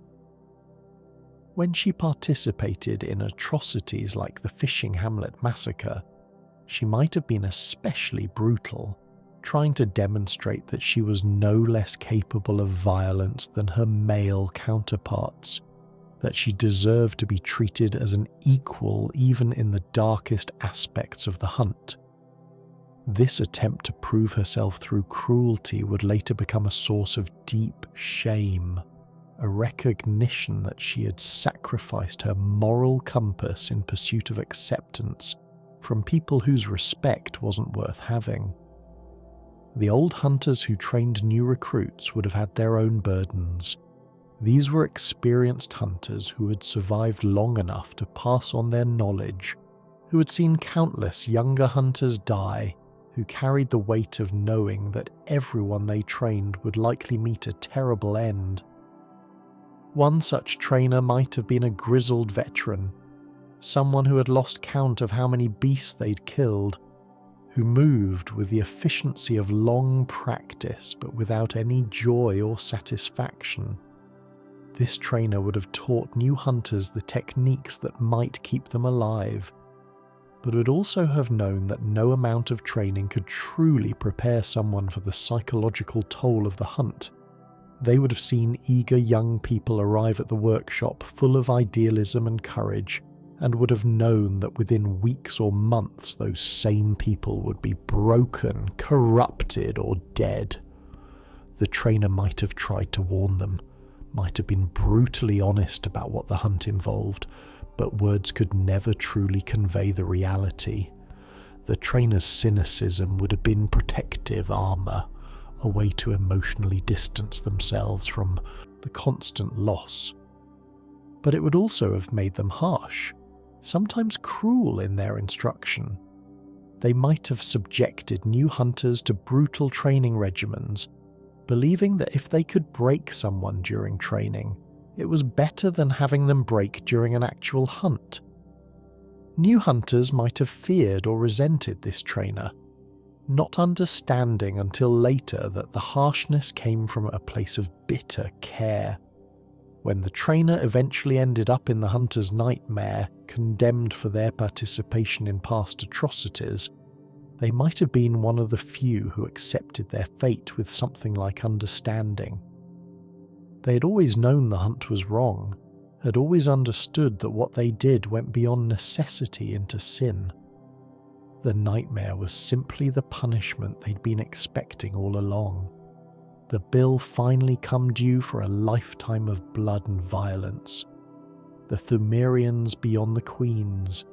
Deep beneath Yarnham lie the Chalice dungeons, remnants of the ancient Thumrian civilization that once ruled these lands. We encounter Thumrian royalty, queens and descendants, but an entire civilization existed here once, with workers and priests, soldiers and scholars, common people living their lives in the labyrinth. Most of these people have been entirely forgotten, their individual stories lost to time, their names erased by millennia of decay. The Thumrians were not always the shambling undead we encounter in the dungeons. Once they were a thriving civilization, builders of great underground cities, masters of rituals and blood magic, a people who achieved communion with the Great Ones and paid a terrible price for that achievement. Before their fall, the labyrinth would have been filled with life and activity, its halls lit by torches and blood-fueled lamps, its chambers hosting ceremonies and daily routines. Among the common Thumrians was surely a labourer, someone who helped construct and maintain the vast underground network. This labourer would have been born in the labyrinth, would have known no other life, would have spent their days moving stone blocks, carving passages, maintaining the mechanisms that controlled the dungeon's many traps and gates. The work would have been back-breaking, dangerous, but also purposeful. They were building something magnificent, creating a civilization that would last forever. The labourer would have been part of a caste system, born into their role, with no opportunity for advancement beyond perhaps becoming a master craftsman or supervisor. They would have accepted this as natural, the way things were meant to be. The queens and priests ruled, the warriors protected, the scholars researched, and the labourers built and maintained. Everyone had their place in the grand design. But as the Thumrians' communion with Great Ones progressed, the labourers would have noticed changes. The stones they quarried began to exhibit strange properties, seeming to shift when not directly observed, feeling wrong to the touch. The blood that the priest demanded in greater and greater quantities had to come from somewhere, and labourers might have been drafted as unwilling donors, their blood drained to fuel rituals they didn't understand. The labourer might have had a family, children born in the labyrinth who would inherit their caste position. This labourer would have wanted a better life for their children, but would have had no power to provide it. They might have watched as their children were taken for rituals, selected by priests who needed young, innocent blood for particularly important ceremonies. The labourer would have been powerless to resist, knowing that defying the priesthood meant death for the entire family. As the Thumrian Civilization descended into its final corruption, as the barriers between the material and cosmic realms broke down, the labourer might have been one of the first to transform. Physical labour made their body strong, but it also exposed them to more of the labyrinth's tainted materials. They might have felt their humanity slipping away, their thoughts becoming simpler, their identity dissolving. The person they had been, a worker with family and hopes and fears, would have been replaced by something that could barely be called alive, a shambling remnant that continued to perform labour through muscle memory long after consciousness had faded. The Thumrian priests who served the queens deserve consideration as well. These were not the great priests whose names might be recorded in histories, but the junior priests, the acolytes, the ones who performed daily rituals and maintained the temples.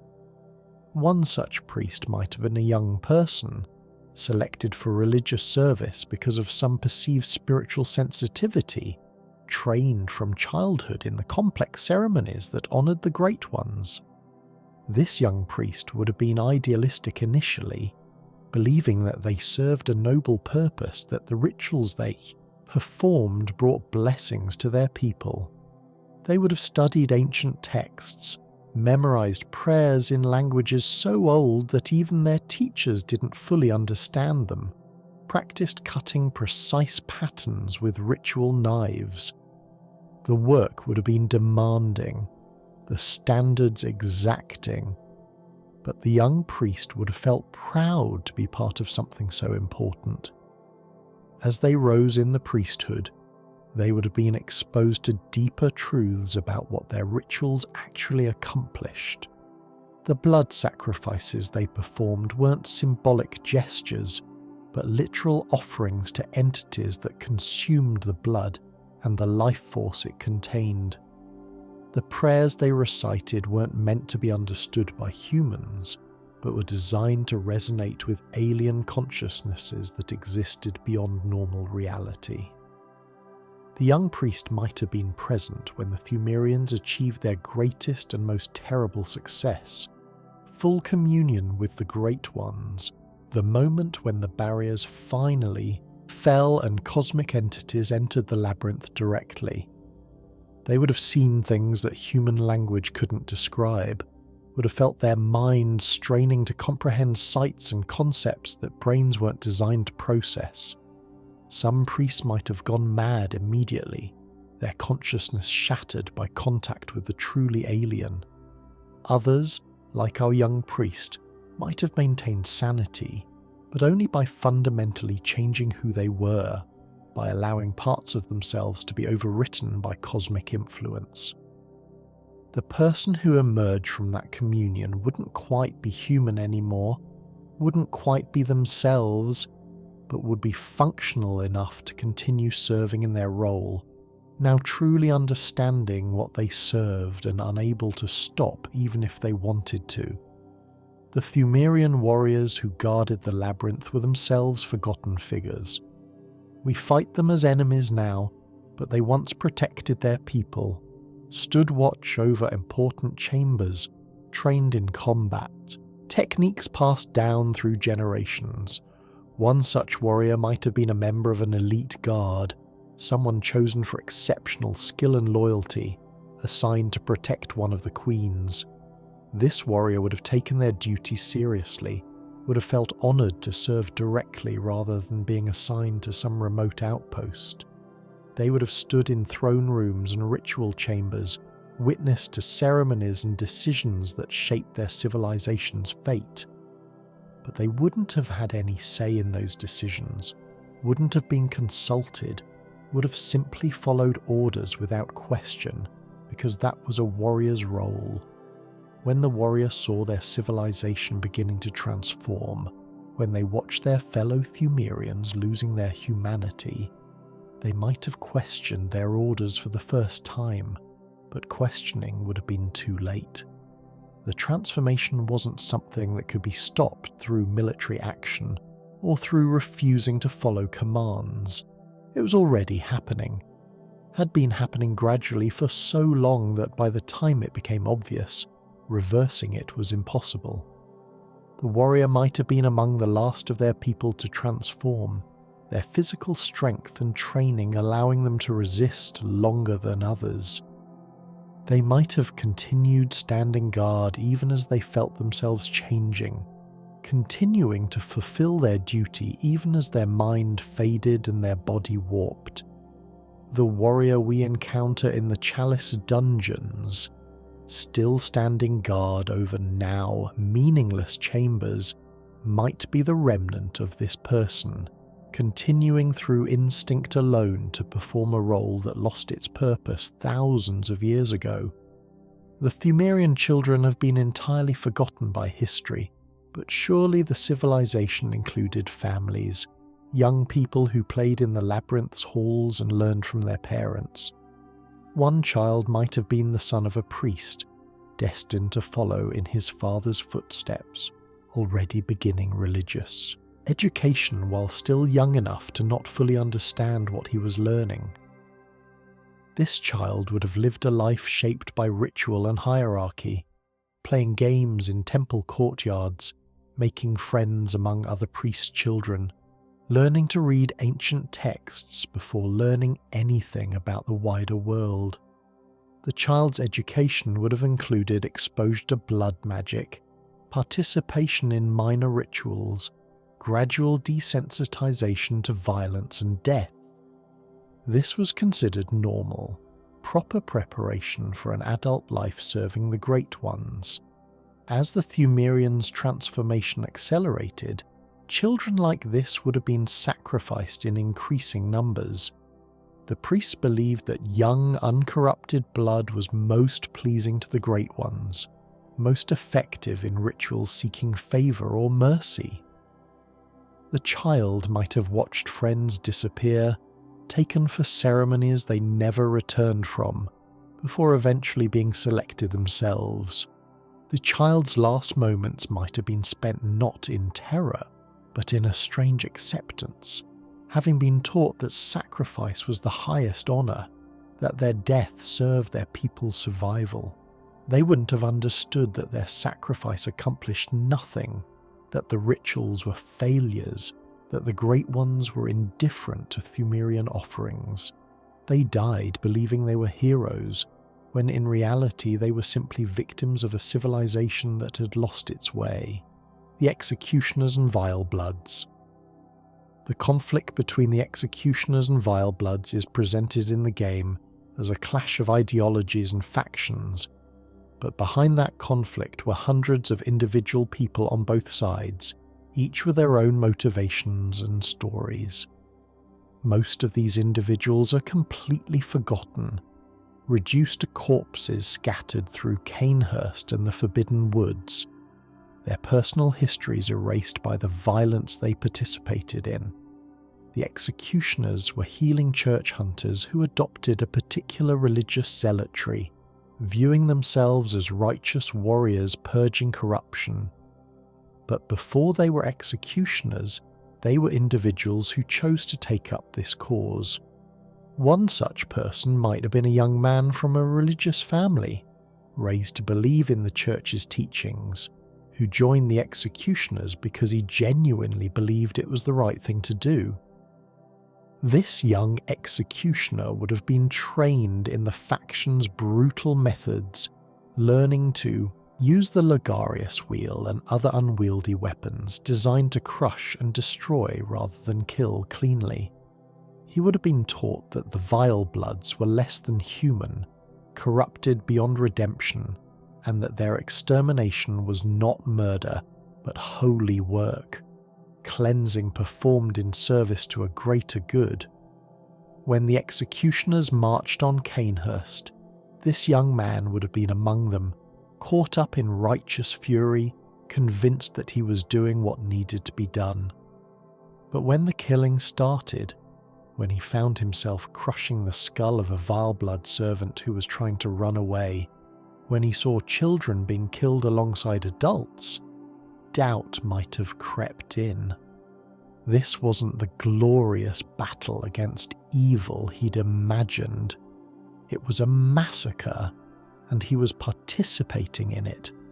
The young executioner might have continued anyway, unable to back down, unwilling to question his leaders or his faith. He might have told himself that his doubts were weakness, temptation, that he needed to be strong and see the holy work through to completion. By the time the purge ended, by the time he stood in Cainhurst's blood-soaked halls, he would have been forever changed, carrying guilt he couldn't acknowledge and trauma he couldn't process. In the years after Cainhurst, this executioner might have tried to return to normal life, but the memories would have haunted him. He might have drunk heavily, trying to forget, or thrown himself into more hunts, trying to find purpose in continued violence. Eventually he might have died fighting beasts, welcomed his death even, seeing it as punishment he deserved. Or perhaps he survived to old age, carrying his secrets, never telling anyone about what he'd done, the guilt eating at him like a cancer. On the vile blood side, there would have been idealists as well, people who genuinely believed in Cainhurst's cause, in the right of the vile bloods to exist independently of the healing church's control. One such person might have been a young woman recruited to the vile bloods not through birthright, but through merit, someone who earned her place through skill and dedication. This young vile blood would have been proud of her affiliation, seeing it as proof of her superiority, her evolution beyond common humanity. She would have participated in blood hunts, seeking dregs to offer to Queen Annalise, competing with other vile bloods for status and recognition. The violence she committed would have seemed justified, even noble. She was a predator, and predators hunted prey. That was the natural order she believed in. But when the executioners attacked Cainhurst, when the castle's defences crumbled and her companions fell around her, the young vile blood would have discovered that superiority and pride meant nothing against overwhelming force and righteous fury. She might have fought bravely, might have killed several executioners before being overwhelmed, but her last moments would have been spent in terror and perhaps regret, wondering if the path she'd chosen had been worth it. Some executioners and vile bloods would have known each other before their factions went to war. Perhaps there were former friends, people who trained together before philosophical differences drove them into opposing camps. One executioner might have found themselves facing a former comrade in battle, someone they'd once trusted, and had to make a choice. Honour old friendship or honour new loyalty. These personal betrayals would have been as painful as the physical violence. An executioner killing a former friend might have told themselves it was necessary, that their friend had become corrupted and needed to be put down like a rabid animal. but the justifications would ring hollow when they were alone with their thoughts, when they remembered shared laughter and old kindnesses, when they wondered if there had been another way. The families caught between the factions suffered most. Someone might have had relatives on both sides, a brother who joined the executioners and a sister who married into a vile blood family. These people would have been torn by conflicting loyalties, unable to satisfy both sides, doomed to lose loved ones regardless of the war's outcome. They might have tried to remain neutral, to stay out of the conflict, but neutrality wasn't really an option when both sides demanded total commitment. When the war ended with Cainhurst's destruction, the families caught between would have had to process complex grief. They might have mourned vile blood relatives while being expected to celebrate the executioner's victory, or vice versa. They wouldn't have been able to speak openly about their true feelings, wouldn't have found sympathy from those who saw the conflict in simple terms of good versus evil. They would have carried their grief privately, another group of forgotten casualties in a war that was supposed to have clear moral lines, but in reality destroyed everyone it touched. The executioners who survived the purge of Cainhurst would have found that their victory was hollow. They had eliminated the vile bloods, yes, but at what cost?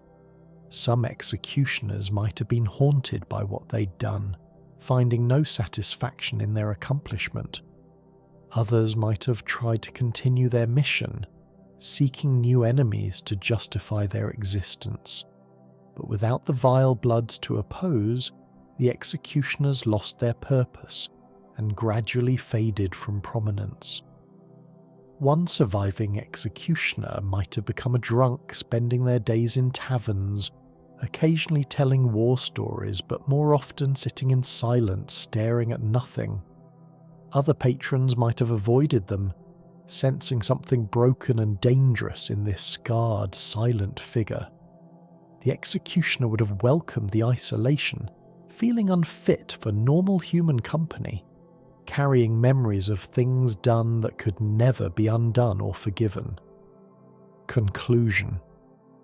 As we reach the end of our journey through Bloodborne's forgotten corners, it's worth considering what these nameless characters tell us about the game's world and themes. Bloodborne is a story about the consequences of ambition, about the price of knowledge, about the tragedy that unfolds when humanity reaches beyond its grasp. But it's also a story about ordinary people caught up in extraordinary circumstances, individuals who made choices that seemed reasonable at the time but led to disaster.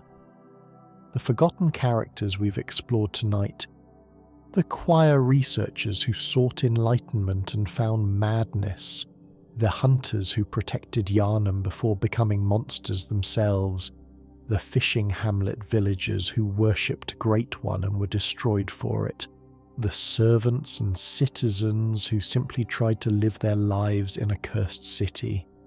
All of these people remind us that Bloodborne's Gothic nightmare was built on foundations of human suffering. These weren't villains, not most of them. They were people making decisions with incomplete information, trying to do their best in difficult circumstances, often failing despite good intentions. The baker who took the church's blood to cure a cough couldn't have known it would transform them into a beast. The young Bergenwerth student who eagerly pursued knowledge couldn't have predicted it would cost their humanity. The Cainhurst servant who remained loyal to their employers couldn't have known their loyalty would lead to their death. This is perhaps the most horrifying aspect of Bloodborne's world, that so much tragedy emerged not from clear evil, but from reasonable decisions that had unforeseen consequences. The healing church developed blood ministration to cure diseases, and it did cure diseases, at least initially. The scholars of Bergenwerth sought to elevate humanity, to help people transcend their limitations. The hunters protected citizens from beasts. All of these were understandable, even admirable goals. But the methods used to pursue these goals introduced corruptions that eventually consumed everything. The forgotten characters show us the human cost of these grand ambitions. For every master villain who achieved some measure of understanding, there were dozens of students who simply went mad. For every successful hunter like Gehrman, there were hundreds of hunters who died or transformed. For every priest who achieved communion with the Great Ones, there were countless worshippers who were simply consumed. And yet, knowing all this, understanding the futility and tragedy that permeates every corner of Yarnham, we as players continue to hunt, continue to seek truth, continue to push forward through the nightmare. Perhaps that too is part of Bloodborne's message, that humans are defined by their refusal to give up even when giving up would be rational, their determination to keep trying even after countless failures, their hope that somehow, this time, things might turn out differently. The forgotten characters couldn't have that perspective. They lived through single iterations of Yarnham's nightmare, experienced the horror only once, and died or were transformed without understanding the larger patterns at play. We, as players and as students of the game's lore, have the privilege of seeing the full picture, of understanding how all the pieces fit together, of recognizing the cycles and patterns that individual characters couldn't perceive. But we should remember that our perspective, while comprehensive, is also detached. We can analyze the tragedy intellectually, discuss themes and motifs, appreciate the narrative craft that makes Bloodborne so compelling. The forgotten characters didn't have that luxury. For them, the horror was immediate and personal. The transformation was happening to their bodies and minds. The loss was of their own humanity and the humanity of those they loved.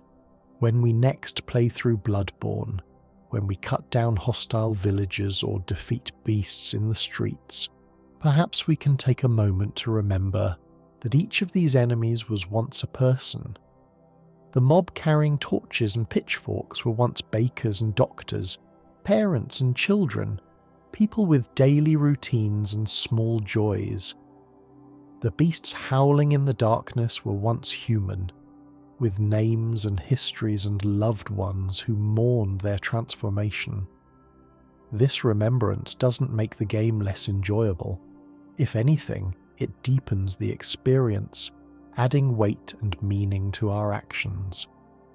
When we end a beast's suffering or clear hostile villagers from an area, we're not just completing gameplay objectives, but participating in the same tragic cycle that has claimed so many before us.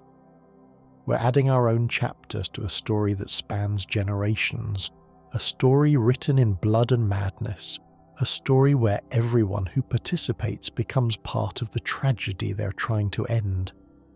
The forgotten characters of Bloodborne are forgotten within the game's world, but they don't have to be forgotten by us.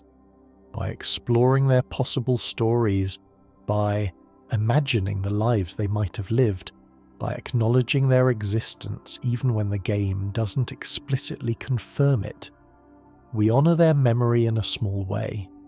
We recognise that Yarnham's nightmare isn't just about gods and great ones, isn't just about named heroes and villains, but about countless ordinary people who were swept up in something far beyond their control or understanding. As you drift off to sleep tonight, perhaps you'll dream of Yarnham's streets, of candles flickering in windows, of a city that once was alive and vital before the plague transformed it. Perhaps you'll imagine the bakers rising before dawn, the children playing in courtyards, the scholars debating in Bergenwerth's halls, all of them unaware of the nightmare approaching. These dreams won't be happy ones, but they'll be rich with meaning, reminders of what was lost and why it matters. The hunt continues, as it always does in Yarnham. Hunters rise and fall, beasts prowl and are slain, and the moon hangs heavy with knowledge that drives people mad. But beneath all of this, beneath the Gothic horror and cosmic dread, are the forgotten people who made Yarnham real, who populated its streets and buildings, who lived and loved and died there. Their stories may not be recorded in any book, their names may never be spoken by any character, but they existed, and their existence mattered. Good night, good hunters. May you find your worth in the waking world, and may you remember as you drift into dreams that every corner of Yarnham holds stories we've only begun to uncover. The forgotten characters await, patient in their obscurity, ready to be remembered by those who take the time to look beyond the main narrative and imagine the lives that filled out this terrible, beautiful world. The hunt may never truly end, but for now, we can rest. We can dream. And in our dreams we can give voice to the voiceless, memory to the forgotten, and dignity to those who died in obscurity. Good night.